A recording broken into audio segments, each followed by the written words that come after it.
Isang mapagpalang araw sa ating lahat mga kagimat. Ito na naman si Kaloy Agimat Itito.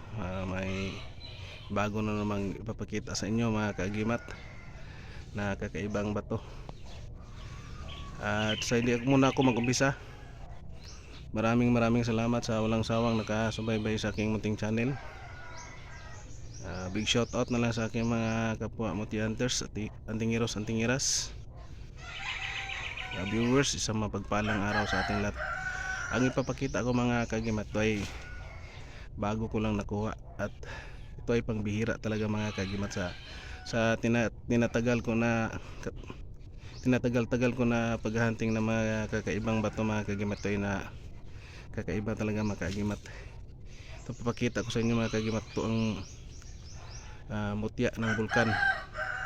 Yan mga kagimat. So titingnan natin mga kagimat sa puti siya mga kagimat. Ito ay ano na, fossilized. Pero ang kagandahan dito mga kagimat, yan may mata. Yan o, may bunganga siya mga kagimat.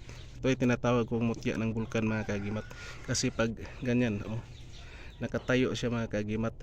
Yan o. Ito simpleng bato lang titingnan natin mga kagimat. Pero ito ay mutya ng bulkan mga kagimat. Batong bulkan na maliit mga kagimat ay may mata. Hindi pa siya bumubukas mga kagimat. Yan o. Yan o. Kung titingnan natin parang corals, pero ito ay bato na mga kagimat. Solid na bato at puti siya mga kagimat. Kung titingnan natin parang coral siya mga kagimat, pero hindi yan sa corals mga kagimat. Yan ay solid na bato kasi magnetic siya mga kagimat. Yan mga kagimat, may mata. Yan o. Titingnan natin sa malayo, ganyan siya mga kagimat.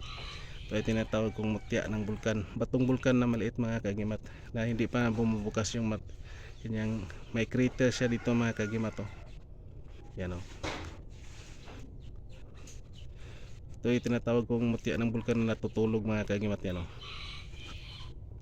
At itesting natin sa magnet. Papakita ko sa inyo mga kagimat na ito ay magnetic mga kagimat. Ito ay bihira lang talaga mga kagimat kasi puti siya na bato, fossilized, pero dumidikit siya sa magnet mga kagimat. Ano natin mga kagimat. Yan, testing natin mga kagimat sa magnet. Yan naman mga kagimat o. Dumidikit sa magnet mga kagimat. At dito mga kagimat o. Yan o. Magnetic siya mga kagimat. Yan. Yan mga kagimat o. Dumidikit sa magnet mga kagimat.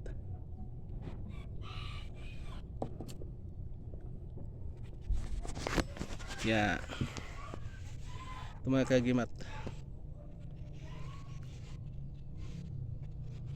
Yung tawag itong mutya na mga kagimat. Batong bulkan na maliit mga kagimat na natutulog. Yan mga kagimat o. May mata pa siya mga kagimat. Yan, kung ganyan titingnan natin ganyan o. Parang bundok siya mga kagimat. Yan o.